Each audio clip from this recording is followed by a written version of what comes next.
Limerick today on Limerick's Live95FM. With Good Health, the health supplement for healthy lifestyles inside today's Irish Daily Mail. A big read for a small price. Now, last week we were talking about the big announcement connected to Troy Studios coming to the old Dell facility in Castle Troy. The Limerick film scene going from strength to strength. And there's the development now of a short film by multi-award winning local filmmaker Peter McNamara. The film, which is based on the streets of New York City, the Big Apple itself, tells the story of an Irish paramedic struggling to keep going as a result of his fractured personal life. In studio to tell us more is screenwriter and director Peter McNamara and actors Peter Halpin and Laura O'Shea. You're all very welcome, guys. Good morning to you. Peter, the title of this film, tell me what it is and where the unusual title comes from.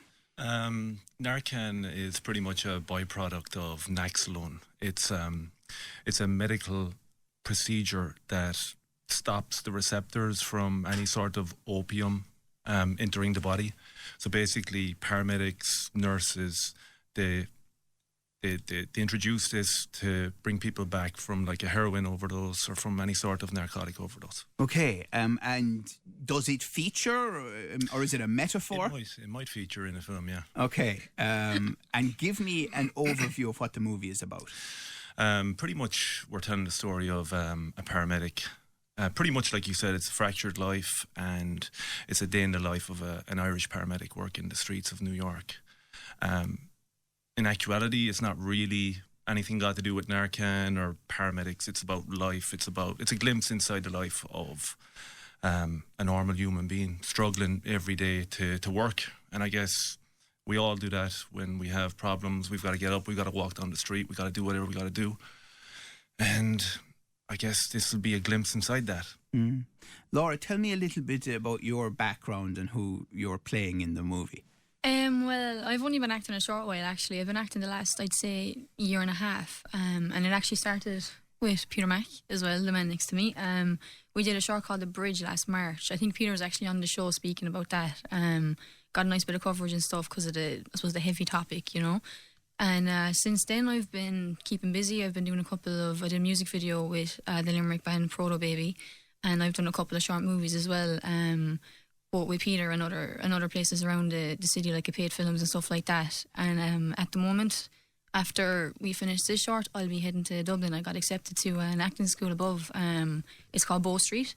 So I'll be doing, it's called the Programme for Screen Acting. So once this is finished up, I'll pretty much be packing up everything and heading up to the big smoke. That's the plan, yeah. So all going well. So as long as it keeps going same direction, we won't complain, you know. So you really caught the acting bug? Oh, big time, yeah. It was one of those things that was like, why haven't I been doing this my whole life? You know, so yeah, the last, I'd say 80 months have been pretty intense, like, so I'm looking forward to New York and just what'll come after pretty much, you know, it's exciting. Has your life been going in a completely different direction before this? Pretty much, yeah. I finished 5 years of college studying music technology before I started, so I got my master's degree in UL in music tech and started acting pretty much the week after, so I guess you could say it's a different direction, but it's not extreme, you know. I suppose it's still arts and performing and stuff, but lot different to picking up the guitar, definitely, you know. Tell me about your part in Narcan. I play Sinead Ryan, so I play Peter Halpin's Sean. I play his wife. She's a trooper, in fairness to her. Like, I think people watching it will feel a lot of empathy for her. She puts up with a lot, you know what I mean? Now, I don't mean it in a bad way, no disregard to Peter's character, but she does have a lot on her plate, you know. She's working a full-time job, she's looking after a house, she's looking after a kid, and she's having a tough time of it, you know, but she's a strong character, like, and she's very likeable in it, and I think people will relate to her a lot, you know what I mean? She's very real in her personality, like, so it'll be a challenge, but it'll be a fun one, I think. Yeah. And your part, Peter, since we're talking about Peter Halpin? Right. I play a character called Sean Ryan, and I guess the story is centred around him and his struggle between his family life and his working life as a paramedic, and he has a lot of strife and a lot of anguish at home, and he gets this brainstorm to move out of the family home to give himself more space and time to try and repair or fix the home and the wife and the kid and the whole lot. And he loves them. He loves them very dearly. They're his world. However, you'll see as the story unfolds that he chooses his career over his family, and I guess that's to his detriment. And it's a very dark profession, because he's giving very, very negative news to people that have lost loved ones on a daily basis, and it's starting to get him down psychologically, and it's starting to affect him as a person. And it's a tough station. Yeah, I mean, there are lots of Irish people and Limerick people in the emergency services in New York. Isn't that the case? Yeah, I mean, I lived in the States for a while, and you'd meet people from all sides of the country over there. They're all over the place. Yeah, so it wasn't difficult to see how an Irish-American story could be based there. Not at all. Absolutely not. I lived there. I met paramedics, I met bus drivers, I met cops. Everywhere you'd go, you'd meet an Irishman, and inevitably they'd have a fantastic story to tell. Yeah. I worked in a bar over there, and I'd hear these stories every day, because every day you'd have the Irish lads would come in after work for a few pints, and the stories would be flowing, you know. And I guess that's where the inspiration for this type of film would come. I've been tipping away at writing. That was back in '99. I've been tipping away ever since then, trying to get these stories together. And Narcan's screenplay was a frustrating one to write. It was very hard and dark. But I think that we have a really good script, and I think we're going to have a really good film. Yeah.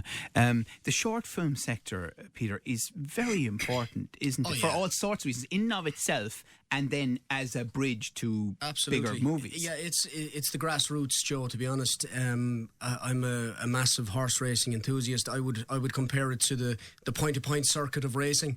It's where everything is born out of. And without the shorts, we can't have the features, particularly for independent filmmakers.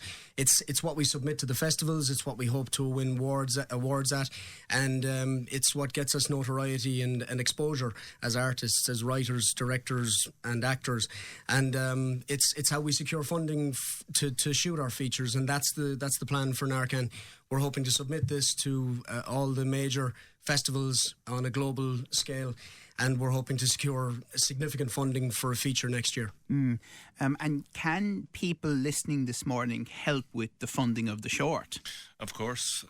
We have an Indiegogo campaign that's up and running. If you visit the Facebook Narcan movie page, or Twitter or Instagram. Yeah, or just Google it. Absolutely. Just Google Narcan movie. Yeah, our Twitter name is @NarcanMovie, and our Facebook page is simply Narcan, and you'll see yours truly, my big chucklehead there is the profile picture. You can't miss it. So we would really support we'd really appreciate any support that we can get, because it's an expensive game. And no donation too large or too small. There you go. And the small ones add up. They do. Yeah, exactly. Yeah. And it's a wonderful aspect of social media. It gets criticised a lot, but the ability to fundraise for projects through it, immense. I mean, so far we've been extremely lucky. People have been chipping in with tenors, fivers, and as Laura said, they all add up. I mean, one of the main reasons we're here is to, ask people just a fiver, a tenner, and we can make this happen. And basically, what we'll do, you're helping your own by donating in this. We're Limerick people, everyone involved. It's a Limerick production. And just get behind a Limerick lad, you know what I mean, who's going making a film. Yeah. So where is the filming taking place? So we're going to shoot it in Manhattan and on the outskirts of Manhattan in Long Island. And just while we're on the Limerick aspect, it's fantastic to have Malachy McCourt, who's now based in Manhattan, on board also. So if just to recap, we've got Peter Mack, who's a Limerick man, Laura O'Shea is a Limerick woman. Peter's son Harris is an upcoming star. He's something that we're going to hear a lot more about. He's a very, very unique talent, and he's obviously a Limerick man also. I'm originally from Limerick, living in New York now, and Malachy is based over. So even though we're shooting in New York, it's still very much an Irish production. And when we go to the powers that be for significant funding, it will be very much an Irish production. Malachy McCourt, Frank's brother, fantastic character. Oh, yeah. And I guess after playing him in the film, we have an even stronger bond, Yeah, he is. No, I knew him in another life, and super guy. He's a great character. He told me a story just 2 weeks ago. he's had a bit of misfortune recently. He fractured his femur, but he's such a strong-minded character. He's dead bent on continuing with this project Narcan, which is, you know, it's inspiring to say the least. But he told me a story a couple of weeks ago of when he was very, very young. He was living in Roden Lane, as we all know from the book, and he took a walk down by the model school with a friend of his, and sure, they were mitching off school, as the fella says, and sure, all they would do them was go for a sip of an old pint, you know, at 11 years of age, if you can believe it. There was a pub down by St. Joseph's Church. Sure, the two of them snuck in anyway, and 2 pints of cider, if you don't mind, and they managed to get away with it for 2 or 3 pints. And he said, we retired to the snug. I said, at 11 years of age? He said, yeah. I said, go on, what happened? Well, we started to get a bit brave then, he said, after a few pints, and we said we'd switch to Guinness. And I was a very well-read young man at the time, he said, and I knew that my good man, he said, my good man was a phrase that you would use if you were talking down to someone. So I swung open the door of the snug, he says, and he says, my good man, he says, 2 pints of your finest Guinness, he says. Excuse me, says the bartender, what did you call me? Out the door, and he fired the 2 of them out. Well, he said they were in a reel outside St. Joseph's Church for a half an hour laughing and joking. Yeah, he's a character. He's a serious character and a rebel in ways, you know. Oh, yeah. I mean, get him to tell you the story sometime of being fired from his radio programme many moons ago for criticising Richard Nixon when Nixon was still president and everyone thought he was wonderful. But Malachy knew different. Well, look, all we can do is wish you the very best with it. And Laura, as you say, exciting time for you too. And look, Peter's been in the business for a while, and stickability is a big part of it, of course. Staying with it, isn't it? Big time. Yeah, no, it'll be an exciting few years ahead anyway, but this is a good way to kick off before I leave, definitely, you know. Yeah.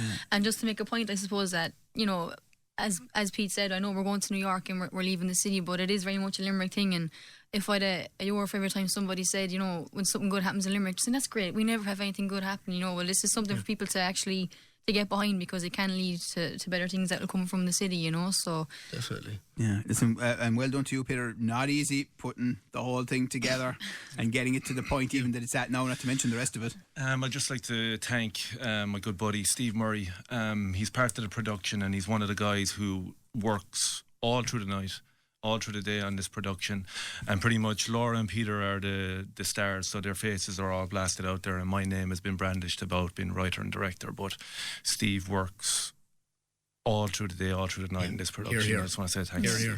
Okay. Also, Laura, although she's relatively new to the game, she's been nominated for her recent short film Loss, which Peter wrote and directed, and her performance is mind-blowing in that, and people will recognise her from that, and she's learned a lot from that, and she's moving forward, and she's a name for the future. Okay, so you can Google Narcan, and here's hoping I'm spelling this correctly. I'm sure you'll tell me if I'm not. Narcan. Yes, perfect. Narcan. And if you can help the guys out, they would really appreciate it. And, you know, when they're lifting Oscars over their heads, you can say, oh, yeah, I played a small part in helping all of that. Listen, thanks so much. Great way to start this Tuesday morning. The weather outside mightn't be great, but there's a great atmosphere in here, and we wish you the very best with it. Peter McNamara and Peter Halpin and Laura O'Shea. Best of luck, guys. Thanks, Joe.